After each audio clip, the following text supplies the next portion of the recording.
Welcome to Tech Talks with Kinsoft. Welcome to Tech Talks with Kinsoft. You know, it's funny, we both just jumped right on that exact intro.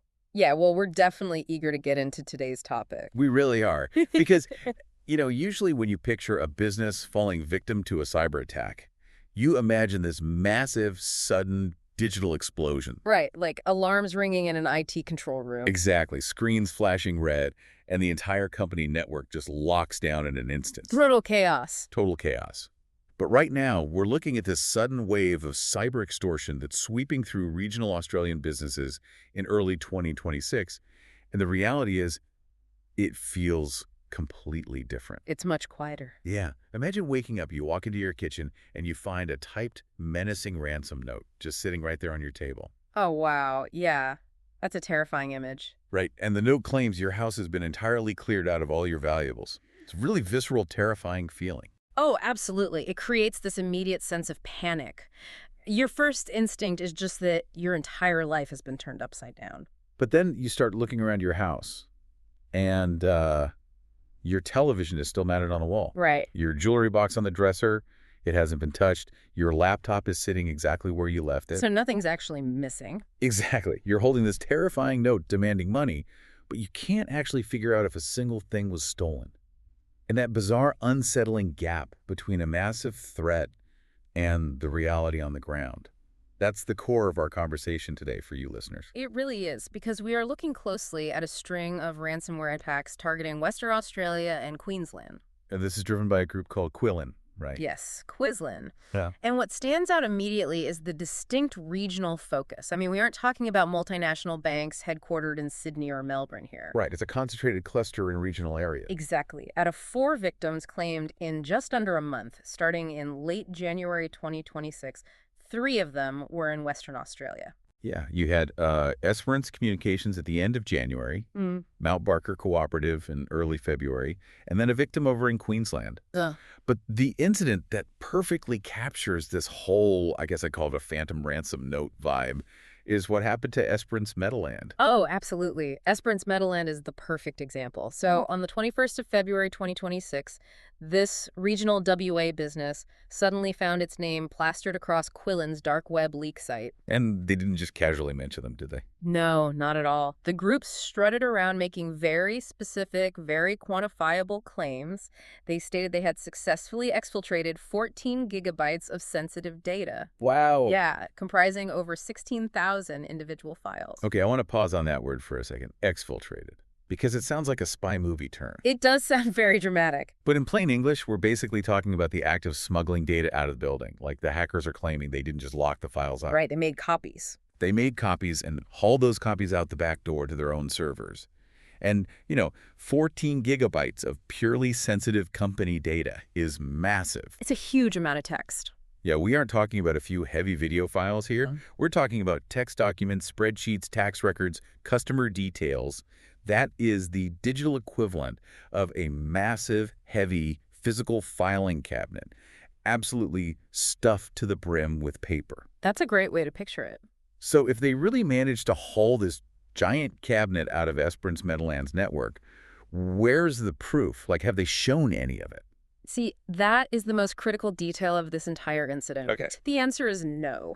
Qilin provided absolutely zero hard evidence to verify that the breach actually contained what they claimed. Wait, really? Nothing at all? Nothing. There were no sample files leaked. There were no screenshots of sensitive directories. It was literally just a text post on a hidden forum demanding a ransom. So they're out there bragging about the heist of the century, but they aren't holding up any of the cash. Exactly, which puts the victim in an incredibly complex situation. You have to understand the genuine uncertainty this creates for, say, an incident response team or a regional business owner sitting in their office in Esperance. Yeah, I mean, you see this post, and you're forced to figure out if your most sensitive intellectual property and employee records are actually in the hands of criminals. Right, or if the hackers just scraped some public information off your company website and packaged it up to look terrifying. When there is no proof, you're essentially shadowboxing. Shadowboxing, that's a good way to put it. And what's wild is that this lack of proof at Esperance Metaland, it isn't just a one-off mistake by the hackers. No, not at all. It seems to be part of a really bizarre operational pattern for Qilin right now. Yeah, the Mount Barker Cooperative case is particularly illustrative of this pattern. So on February 11th, an affiliate of the Qilin group listed them on the leak site. Okay. And in that instance, they actually claimed to have published the stolen data. They literally said, here is 40 gigabytes of your data, go look at it. Oh, so they'd supposedly provided the proof that time. Well, they provided a link, but when security researchers and journalists went to click that dark web link to view or download the data, it just returned a standard web error. Let me guess. A 404. Not found. A 404 error on a dark web extortion site. I mean, that is almost comical. It really is. And then there's the unnamed Queensland victim from February 22nd. The dark web listing for them doesn't even have a file count or a data volume. Yeah. It's just a blank thread. Which brings us to the psychological warfare aspect of modern cyber extortion. Okay, unpack that for us. Well, we tend to view ransomware groups purely as technical threats, right? We imagine brilliant coders furiously typing in dark rooms. Hackers in hoodies. Exactly. But at their core, they are extortionists. And extortion relies entirely on fear and perceived leverage. They want you to panic. But wait, I have to ask this from the perspective of a business owner. Sure. If I see my company name on that site and I click the link and get a 404 error, my first instinct is going to be relief. Oh, absolutely. I'm going to assume they're bluffing or their site is broken, and maybe I can just ignore it. Can I safely make that assumption? You absolutely cannot assume a 404 error means the data doesn't exist. Really? Why not? Because dark web infrastructure, specifically the Tor network that these leak sites run on, is notoriously unstable. Ah, okay. It might just be misconfigured server settings on their end, or, and this is important, they might be holding the data back intentionally to slowly build pressure. Like a drip feed of anxiety. Exactly. A drip feed to see if you'll crack and pay up before they even have to prove anything. Wow. Okay, so how do you avoid completely panicking while still taking the threat seriously? Because if the dark website is useless for figuring out the truth, where do you look? You don't react to the external dark web post. You react to your own internal data logs. Internal logs. Yes. This requires a calm, systematic assessment. You look at your network traffic from the dates in question. Do your firewalls show a massive 40 gigabyte outbound transfer to an unknown server? Because 40 gigs is hard to hide. Very hard. Do you see unauthorized access to your file servers?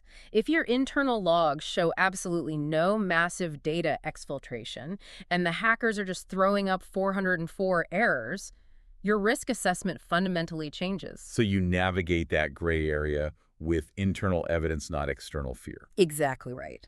Okay, so that explains the psychology of the victim. But I'm still stuck on the sloppiness of the attackers. Yeah, it's interesting. Like, why are we seeing broken links, missing file counts, and empty threats? If these are supposed to be elite hackers, why do they seem so disorganized? To understand that, we need to look under the hood at the business model powering Qilin. They operate on a model known as ransomware as a service, or RAS. Ransomware as a service. So it's like a fast food franchise model, but for cybercrime. That is a perfect analogy. The core Qilin developers, the corporate headquarters in this scenario, aren't necessarily the ones breaking into Esperance Metaland. Right. Qilin Corporate develops the branding, they maintain the dark web leak site, and they write the highly sophisticated ransomware software itself. And then they rent that software out to local franchisees, which I think the industry calls affiliates. Yes, affiliates. And these affiliates are the ones actually doing the dirty work of breaking into the regional business's network and deploying the software. That's right.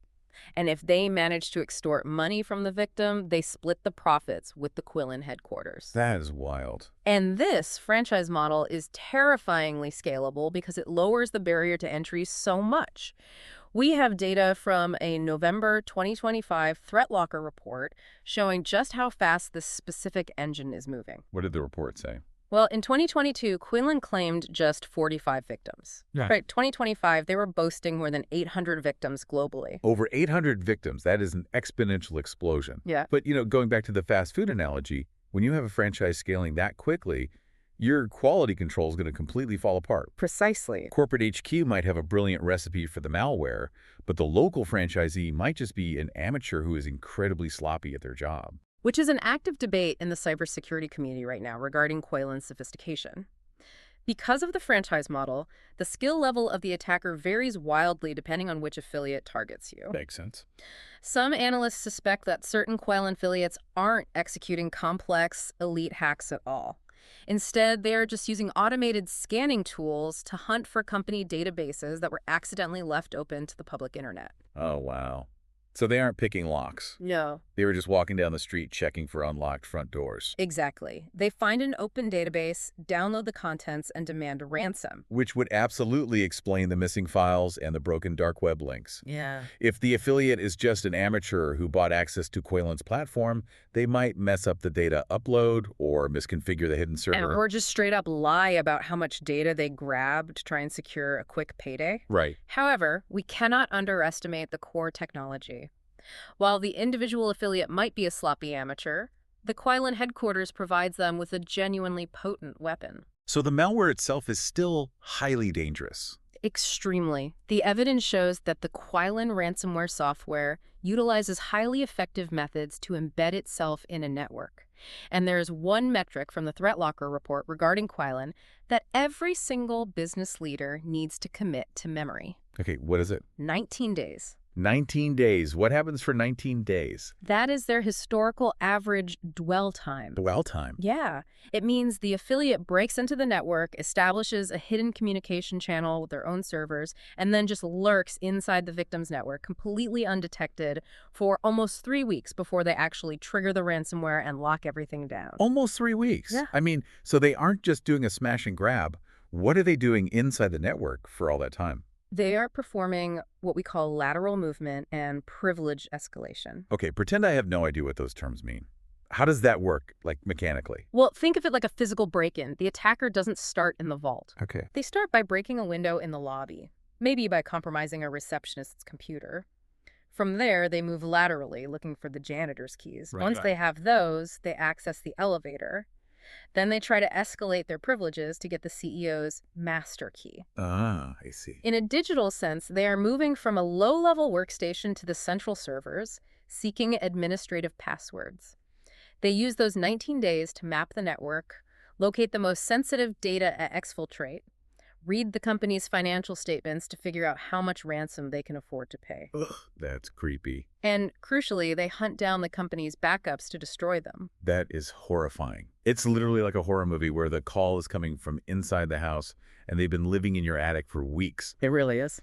But wait, if they are stumbling around in the dark digital hallways of a business for 19 days, isn't that actually a massive vulnerability for them? How do you mean? Well, doesn't that long dwell time mean we have a 3-week head start to catch them before they steal the data or lock the screens? You've hit on the exact paradigm shift that modern network defense requires. A 19-day dwell time is an attacker's greatest vulnerability. Yeah. The hackers are entirely reliant on remaining undetected while they stage their attack. If you catch them on day 3 or day 12, there is no ransomware deployment. There is no dark web extortion post. It is a 19-day window of opportunity for the defender. So let's talk about how to actually use that window. We know they're targeting regional businesses in WA and Queensland. We know they're using this franchise model looking for easy wins. Let's use the Esperance Metaland situation as a lens here. Okay. How do regional businesses turn the tables? What are the practical mechanical defenses that break this attack chain? Step 1 is shutting down the initial access point. And that almost universally means implementing multi-factor authentication, or MFA, everywhere. Yeah, we hear about MFA constantly, getting a text code or using an app on your phone. But how does that specifically stop a Qilin affiliate? You mentioned the unlocked front door earlier. Imagine an amateur affiliate goes onto an underground forum and buys a stolen password belonging to one of your employees. Right. If you don't have MFA, that stolen password is the master key to your front door. The attacker logs in and the 19-day clock starts. Right. But if MFA is active, the attacker enters the password and the system prompts them for a fingerprint or a code sent to the employee's phone. And the attacker doesn't have the phone. Exactly. The attack chain breaks right there. MFA neutralizes the value of stolen passwords, keeping the lazy franchisees out. Okay, so the deadbolt is installed. But what if a more skilled affiliate slips past the MFA? Maybe they find a flaw in the software itself. What is step 2 to catch them during those 19 days? Step 2 is active monitoring. You need visibility into your network to catch them while they are lurking. Remember, when they are moving laterally and escalating privileges, they are doing things normal employees don't do. So how do you spot that?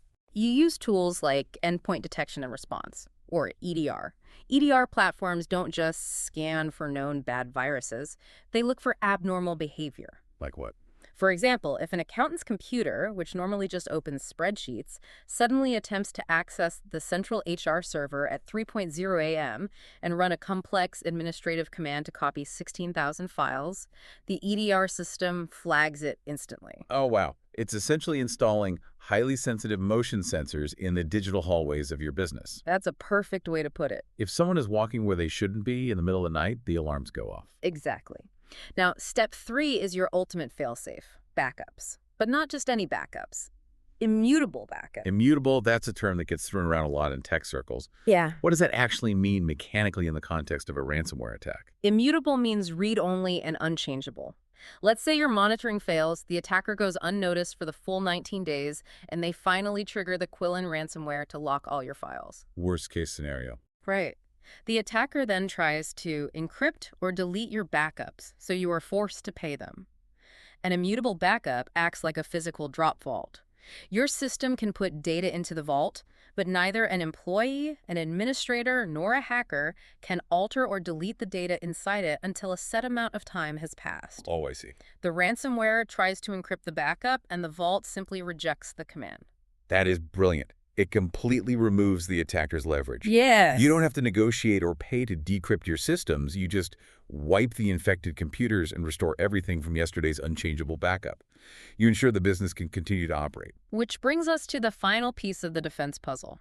Incident response, or IR. Having an IR plan seems like it addresses the psychological side of this whole ordeal we talked about earlier. It does. Having a comprehensive incident response plan is what prevents the absolute panic we discussed at the very beginning of the show. An IR plan dictates exactly who to call, how to isolate infected machines to stop the spread, and crucially, how to calmly verify the dark web claims using internal logs rather than paying ransoms out of pure terror. It is the difference between a controlled business interruption and an existential corporate crisis. It's the difference between seeing that terrifying ransom note on your kitchen table and screaming versus calmly pulling up your security camera footage to verify if anyone actually came inside. Exactly. And Esperance Metaland's situation is a masterclass in why this level of preparation matters.